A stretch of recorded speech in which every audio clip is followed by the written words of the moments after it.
Allah tidak ditanya perihal apa yang dia kerjakan. La yus'alu amma yaf'al. Gitu dia. La yus'alu amma yaf'al. Pakai ain ya. Mimnya panjang. Amma yaf'al. Gitu dia. Nah, kemudian, lihat lagi kitabnya. Mana tadi? Dan terkadang itu dikehendaki akan dia serta disuruh dengan dia. Nah, ini seperti iman orang yang telah ta'aluk ilmu Allah dengan imannya, seperti Abu Bakar Siddiq. Yang ketiga, Allah menghendaki, Allah memerintahkan. Seperti apa? Iman orang yang telah diketahui Allah tentang keimanannya. Seperti imannya Abu Bakar Siddiq. Abu Bakar As-Siddiq.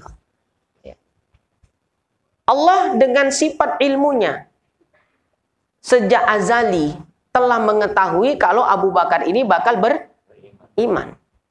Ya. Allah menghendaki dan Allah memerintahkan. Allah memerintahkan kepada Abu Bakar untuk beriman. Ya. Kemudian Allah memang menghendaki Abu Bakar beriman. Jadilah Abu Bakar itu beriman. Ya, nah itu dia. Jadi dalam satu sisi ada kalanya Allah menghendaki sesuatu sekaligus memerintahkannya. Ya, Allah memerintahkan Abu Bakar beriman.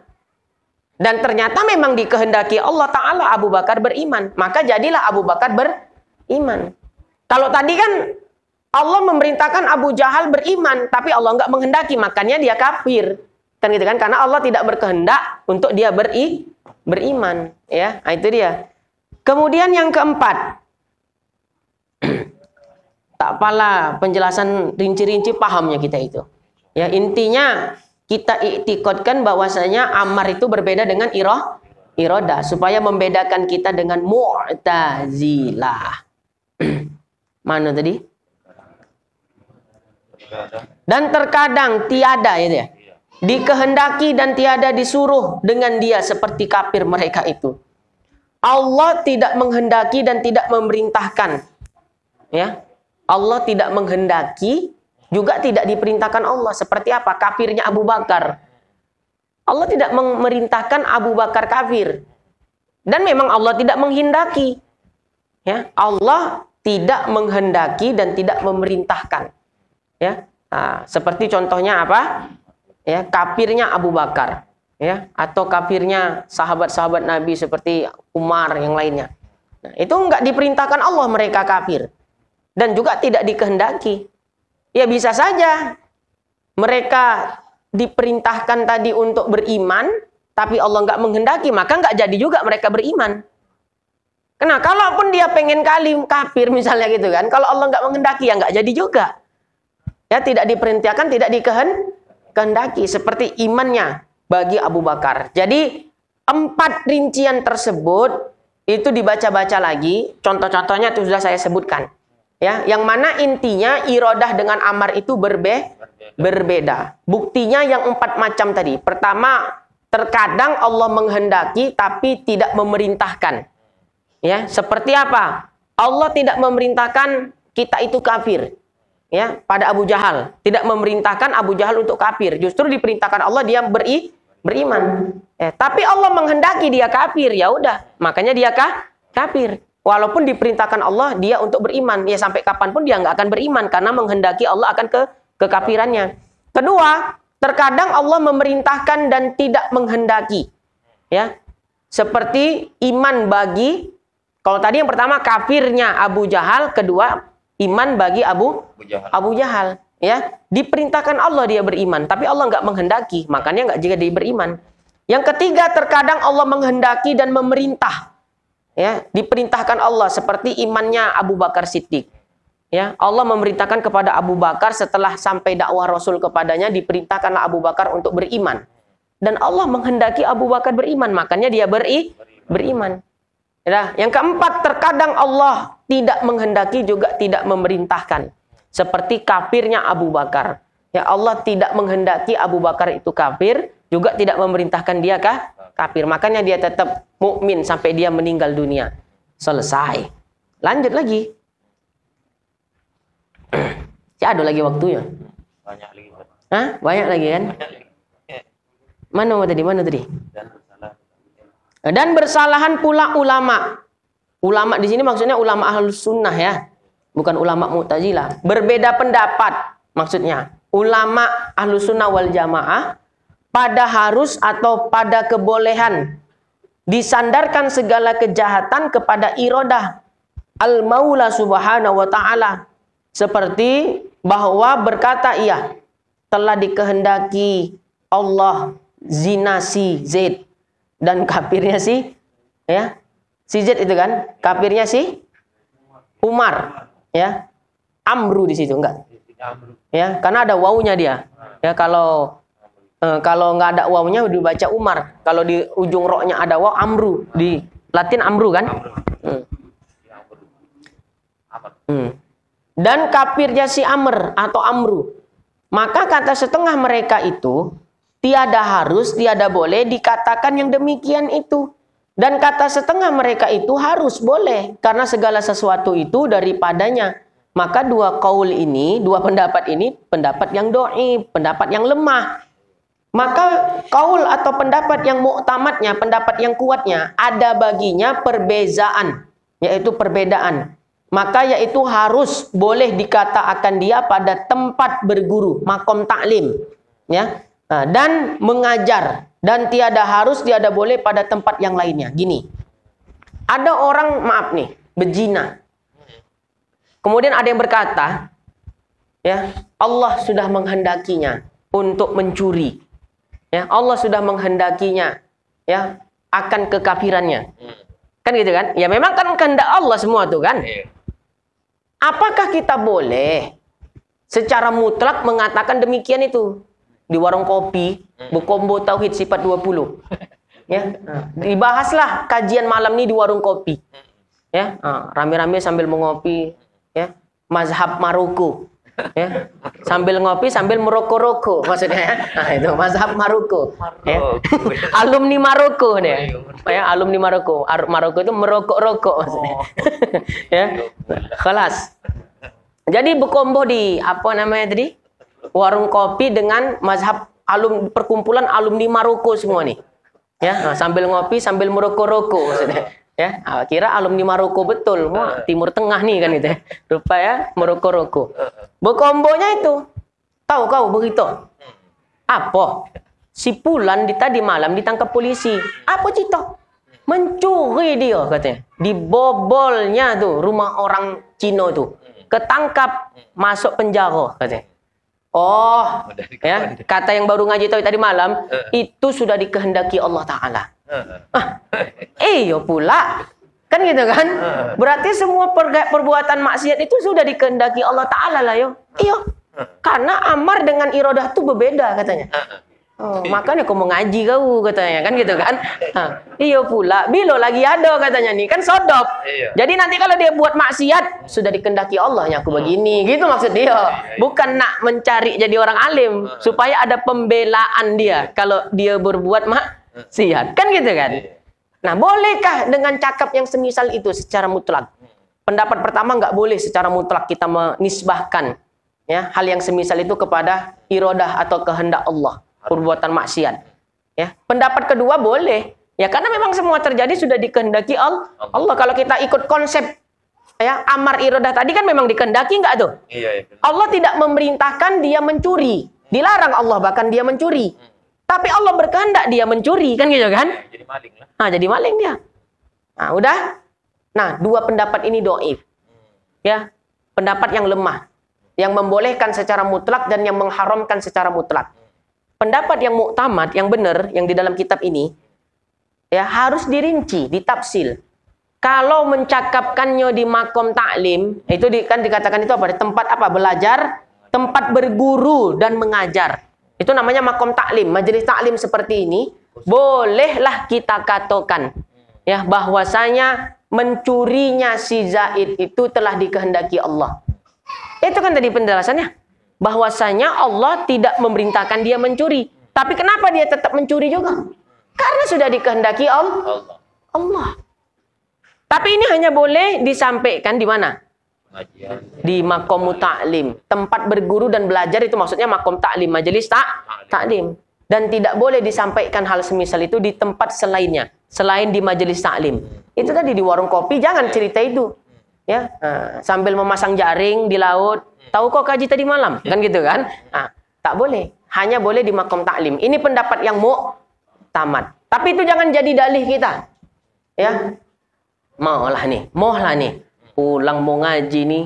Ya, mano sandal elok sikit kutokan lah nih katanya. Dicarinya lah pulang mau ngaji. Mana sandal yang cantik dikit. Ya, diambilnya. Ya, nanti kalau ditanya orang kenapa kau sudah mencuri? Sudah dikehendaki Allah aku berbuat demikian. Nah, itu kalau alasannya begitu haram. Bahkan bisa merusak iman karena dia pengakuan itu berencana sebelum terjadinya. Jelas? Berarti ada kasbun. Ada apa di situ? Usaha. Nah, ini supaya kita beda. Tapi ketika sudah terjadi, ya, misalnya kita semalam buat maksiat, terduduk kita. Apa namanya istilahnya? Tafakur. Ya, tafakur. Teringat dosa-dosa kita yang dulu. Ya Allah, ampunilah dosaku ya Rabb. Tapi engkau yang menghendaki demikian setelah terjadinya. Itu nggak apa-apa. Ya. Dan itu memang di luar usaha kita. Berbeda dengan kita sekarang pulang ngaji. Oh, kalau begitu, itu tadi. Udah berencana duluan. Nampakku sondal Ustadz Isa ini baru. Ya. Oh, ndak minta. Tak pasti tak dikasih. Katanya kan gitu kan. Nanti maulah ku. Ya. Ku ambil lah nih sandal tadi. Udah berencana duluan dia. Nanti kalau ketahuan, bilang sudah dikehendaki Allah, itu berdosa dia.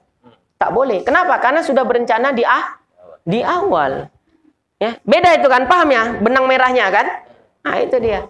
Nah, jadi kalau yang sudah terlewatkan, udah terjadi dulu maksiatnya, baru kita berkata macam itu, ya nggak ada masalah kalau itu di makom ta'lim. Tapi sebelum terjadi, kita berencana untuk berbuat maksiat, dan nanti kita kalau ditanya orang, kita katakan, aku dikehendaki Allah demikian. Itu bisa rusak imannya. Menghalalkan apa-apa yang diharamkan. Rusak iman apa artinya? Murtad. Nauzubillahi min dzalik. Ya, mabuklah aku nih. Ya, makan babi lah aku. Gitu. Kayaknya kepengen kali aku nih. Gitu kan. Wanginya sodop. Asal lewat itu kepengen kali. Nah, dimakan dia.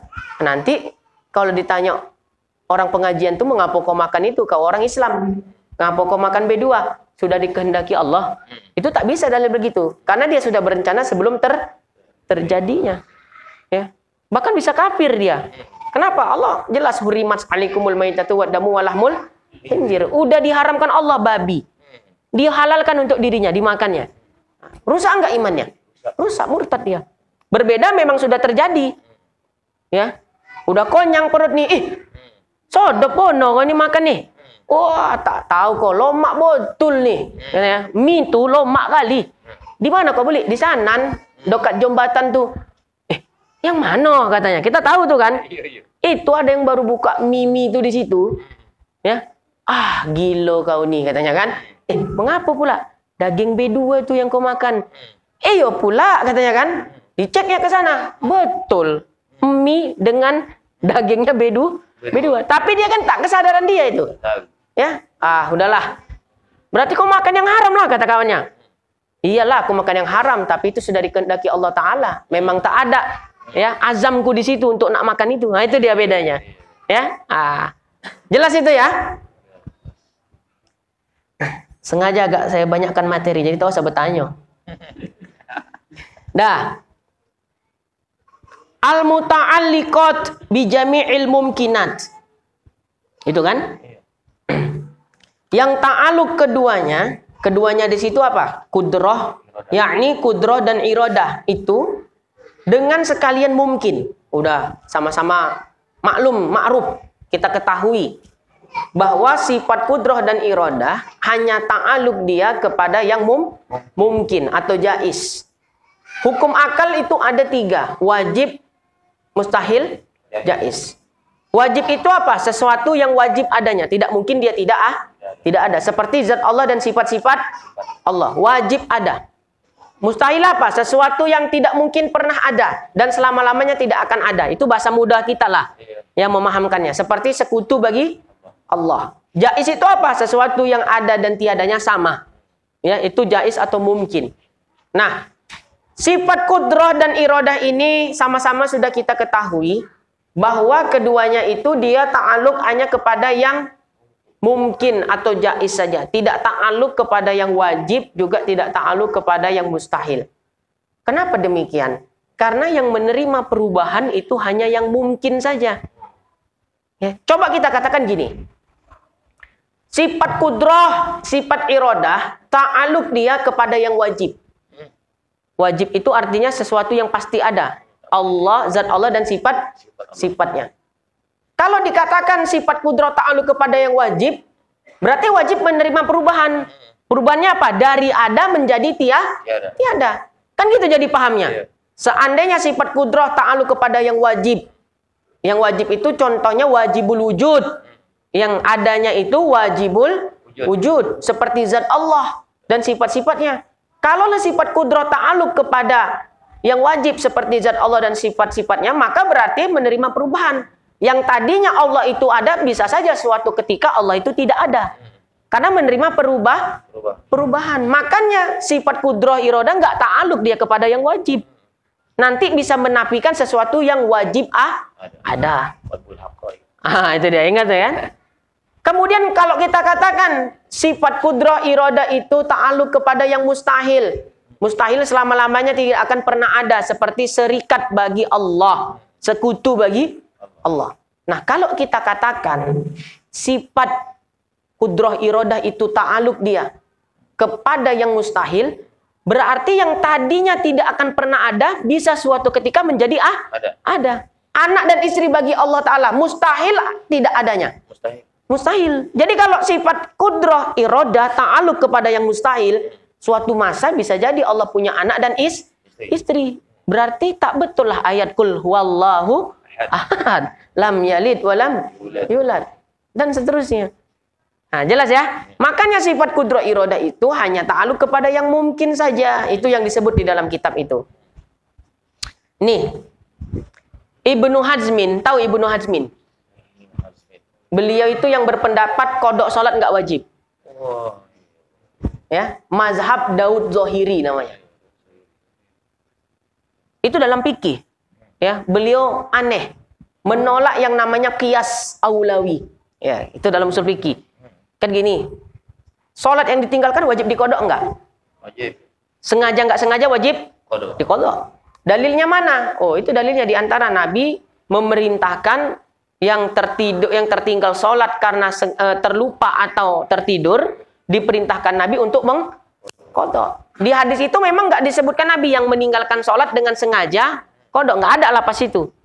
Cuma kias aulawinya, kalau orang yang tertidur itu kan mukallaf nggak dia? Orang tidur. Enggak lah, orang tertidur nggak mukallaf. Jadi kalau dia ngigau, ada kan orang tidur ngigau berjalan, diminumnya tua. Tapi dia ngigau, berdosa tidak?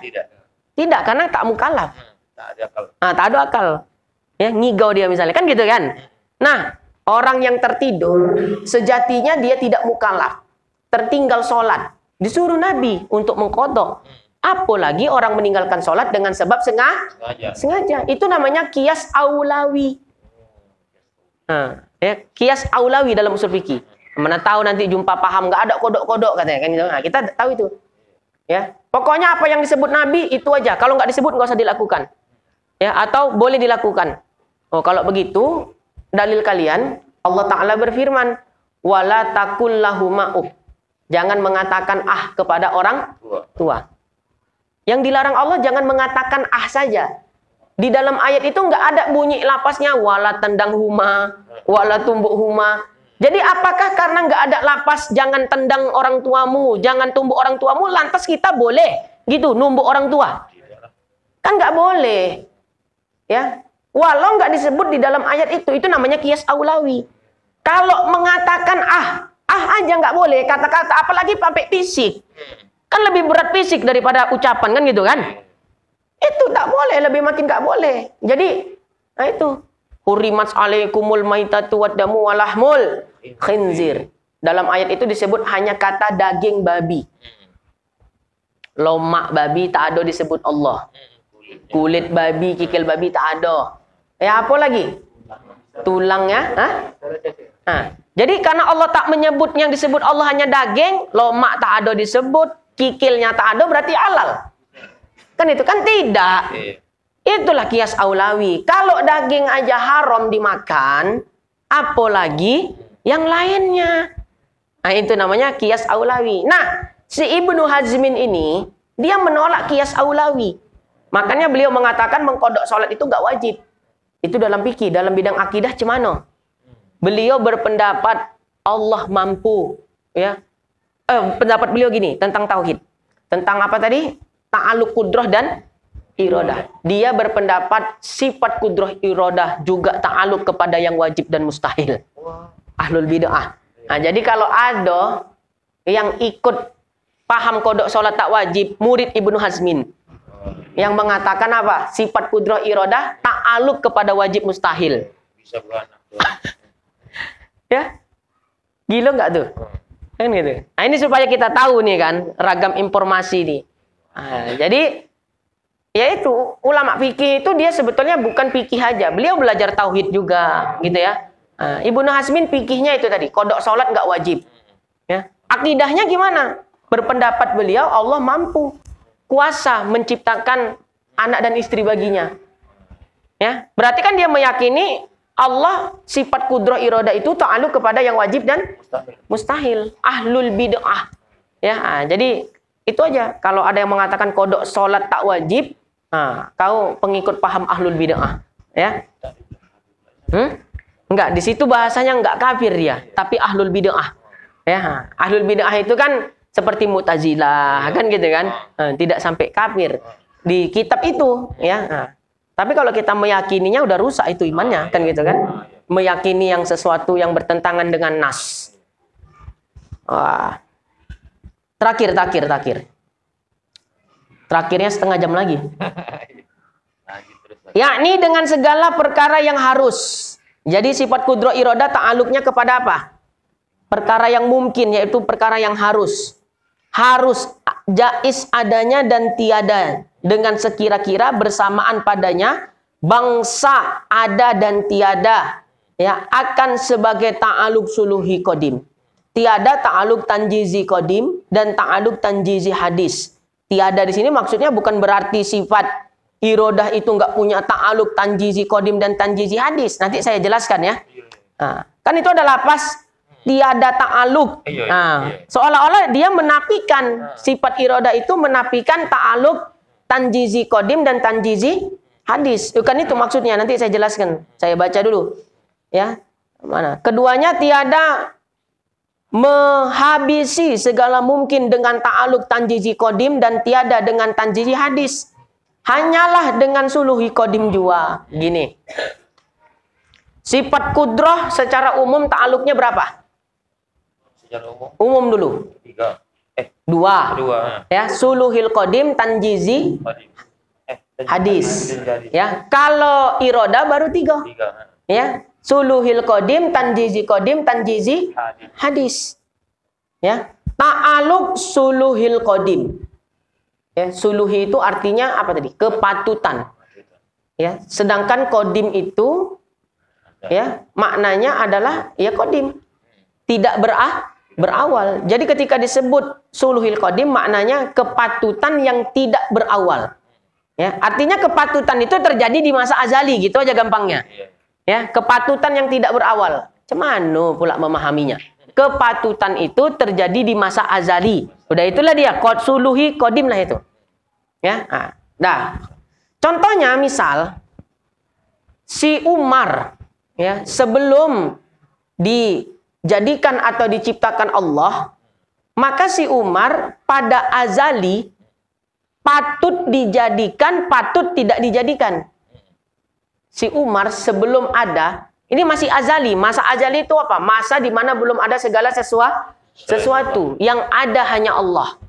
Pada masa itu adanya kita itu patut ada, patut tiada. Dan kepatutan itu sama. Belum ada taksis di situ, kan gitu kan? Nah, itulah namanya ta'aluk ini yang sifatnya qadim. Kepatutan itu patut ada, patut tiada. Bisa jadi ada, bisa jadi tidak. Nah, itulah kalau bahasa mudanya. Cuma bahasa tauhidnya patut, ya kepatutan. Karena patut itu arti daripada suluhi. Nah, ta'aluk ini sifatnya kodim. Kepatutan itu tadi, ya itu sifatnya kodim. Makanya dinamakan dia dengan ta'aluk suluhi kodim. Nah, ta'aluk itu tadi patut ada, patut tiada, ya itu masih pada masa azali. Pada masa azali, dalam artian dia belum wujud pada alam kharij. Ya, alam kharij itu alam baharu yang dia diliputi waktu dan diliputi tempat. Nah, itu yang ini adalah ta'aluk suluhil qadim bagi sifat apa? Kudroh. Ah, bagus. Ya, sifat kudroh. Ya.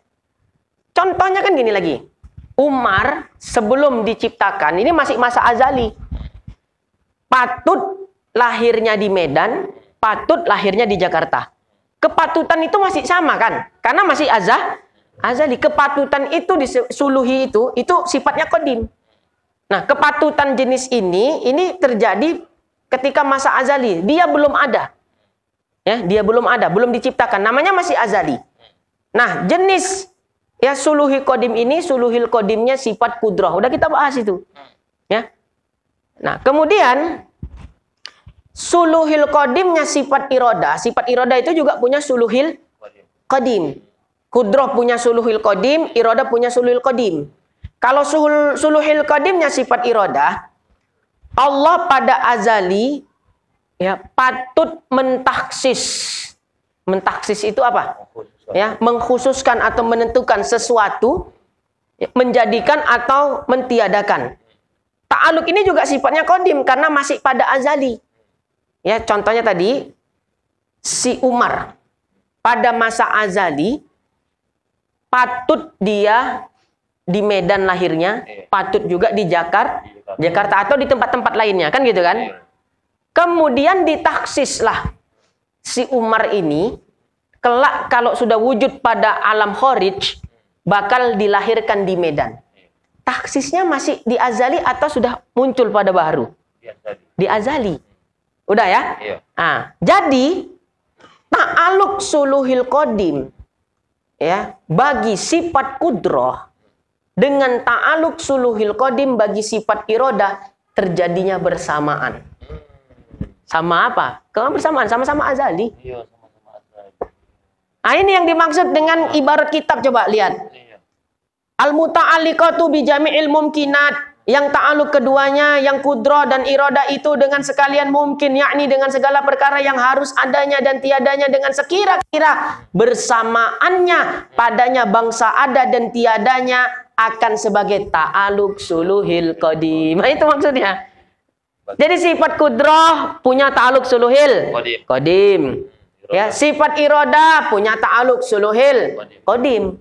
Sama pada Berlakunya ta'aluk suluhil qadim bagi sifat kudrah dan iroda bersamaan. pada masa azali. Ada masa azali. Ya.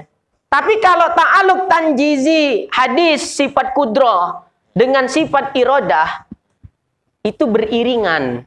Nah, beda pula. Ya, beriringan.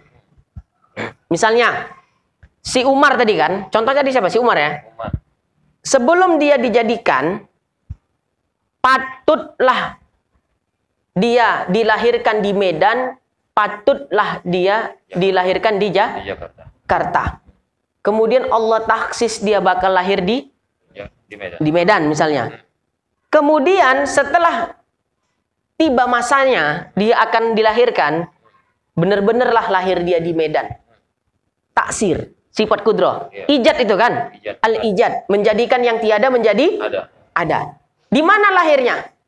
Di Medan. Sesuai dengan apa yang telah ditaksis oleh Allah Subhanahu wa Ta'ala. Nah, jadi kalau dia ta'aluk tanjizi hadis sifat kudrah dengan ta'aluk tanjizi hadis sifat irodah, dia beriringan. Saling menyusul. Kan kalau udah kita bahas. Tartib akal. Ta'aluk irodah dulu baru kudrah. Kan gitu dia kan? Ditaksis dulu baru ditaksir. Kan beriringan dia tuh. Beda dengan suluhi qadim. Bagi ta'aluk kudrah irodah dia bersamaan. Taksis Ya, irodah mendahului taksir kudroh. Iya, pada tanjizi hadis. Kan gitu kan? Nah, maksudnya kenapa perlu saya jelaskan? Sebetulnya tidak penting kali nih. Cuma nanti gini, kalau kita ngajar kitab Sirajul Huda nih, kita baca al-muta'alliqatu bi jami'il mumkinat. Ya, bersamaan padanya bangsa ada dan tiadanya akan sebagai ta'aluk suluhil qadim. Dan tiada ta'aluk tanjizi qadim dan ta'aluk tanjizi hadis. Dulu Odan mengaji, ada ta'aluk sifat iradah tu tanjizi qadim, tanjizi hadis. Mengapa di sini dikatakan tiada ta'aluk tanjizi qadim? Kan udah salah pemahaman itu kan? Nah, jadi supaya tak salah pemahaman, cara menjelaskannya begitulah dia. Ya, mana tahu nanti ada yang nak mengajar kitab ini, maksud ibarat itu tadi, ya cara menjelaskannya begitu. Bukan sifat iroda itu tak punya ta'aluk tanjizi qadim dan tanjizi hadis. Bukan. Ya, tapi maksud tiada ta'aluk tanjizi hadis itu maksudnya ta'aluk tanjizi qadim dan ta'aluk tanjizi hadis itu enggak bersamaan dia bagi kudro dan iroda. Bersamaannya ta'aluk suluhil qadim kudro bersamaan ta'aluk suluhil qadim iroda. Tapi ta'aluk tanjizi hadis kudro dan tanjizi hadis iroda itu beriring-iringan. Terakhir, kalau bahasa mudanya begini, supaya gampang memahamkan ta'aluk nih. Anggaplah masa azali itu siang hari. Anggaplah azali adalah siang hari. Waktu siang kita patut kita makan nasi atau makan roti pada waktu sorenya. Ini siang nih masih nih. Ya, siang. Atau sekarang aja kita contohkan, ini malam. Maka pagi nanti, pagi besok, patut kita makan roti, patut juga makan nasi. Belum ditentukan di sini. Inilah namanya suluhil qadim. Irodah ini ya, irodah. Ya, belum ada taksis di situ. Kan itu sama dengan kudroh kan? Makanya tadi saya katakan bersamaan dia di kitab ini. Sulhil qadim sifat kudroh gitu juga enggak? Sama kan? Cuma bedanya dia taksir, kalau ini taksis. Bersamaan dia. Ya pada azali tadi. Jadi besok pagi mungkin kita makan roti atau makan nasi. Itulah contohnya. Pada waktu sekarang ini. Ya, itu suluhil qadim. Udah jelas? Kemudian berkehendaklah kita besok, masih malam juga nih. Masih malam. Berkehendaklah besok aku nak makan nasi, ayolah. Ada pilihan nih. Ya, tapi masih malam. Ini namanya tanjizi qadim. Ya, masih malam, keinginan taksis tadi sudah terjadi. Ya, tapi masih malam. Sama dalam penciptaan alam ini, Allah nak membuat bisa jadi bumi peta atau bulat. Itulah contohnya. Ya, bisa jadi bumi itu datar atau bulat. Nah, kepatutan itu pada azali masih sama dia. Inilah suluhil qadim irodah. Kemudian pada masa azali juga Allah taksis, aku ciptakan bumi bulat. Masih azali enggak? Azali. Itu namanya tanjizi qadim. Sudah, begitu masuk pagi besok, ya, maka kita ambillah itu nasi tadi sesuai apa yang sudah kita kehendaki, ya kita taksis pada waktu malamnya. Sarapannya nasi. Kan itu dia, beriringan dia. Tanjizi hadisnya kudroh dengan irodah. Itu perumpamaan contohnya aja. Ya supaya gampang dipahami. Jadi kesimpulannya sifat irodah itu tentang ta'aluk tanjizi hadis sifat irodah masih diperdebatkan ulama. Sebagian ulama mengatakan sifat irodah enggak punya tanjizi hadis. Kenapa? Karena tanjizi hadis sifat irodah itu adalah berkesinambungannya dari tanjizi qadimnya sifat irodah. Ya, tapi sebagian ulama mengatakan irodah itu ada tanjizi hadisnya. Yang banyak kita pakai yang mana? Kalau kita belajar, ada nggak tanjizi hadis irodah? Tak ada. Yang selama kita belajar? Iya, tak ada. Lebih banyak yang nggak ada kalau di sini. Nah, berarti pendapat yang memang muktamad lah itu yang diamalkan. Ya, nah, cuma untuk orang awam ketika dikatakan tanjizi hadis bagi irodah itu bisa. Ya, nah, tapi ingat dia beriringan dia, nggak bersamaan dengan tanjizi hadisnya sifat kudroh. Jadi kesimpulannya itu tentang tanjiji hadis bagi sifat iroda, ada nggak ya sifat iroda itu ta'aluk tanjiji hadisnya? Masih khilaf ulama. Ya, ulama masih berbeda pendapat. Sebagian ulama berpendapat sifat irodah itu tidak ada tanjiji hadisnya, karena tanjiji hadis itu ya apa tadi saya katakan? Perluasan ya, kelanjutan daripada tanjiji kodim itu sendiri. Jadi dengan kita menjelaskan tanjiji kodim secara nggak langsung ya memang udah masuk di dalam cerita itu tanjiji hadis ya. Jadi nggak perlu secara khusus tanjiji hadis gitu. Nah, tapi sebagian ulama yang lain mengatakan tanjiji hadis itu ada ya. Wallahu a'lam bishawab. Udah agak cukup lah dulu situ.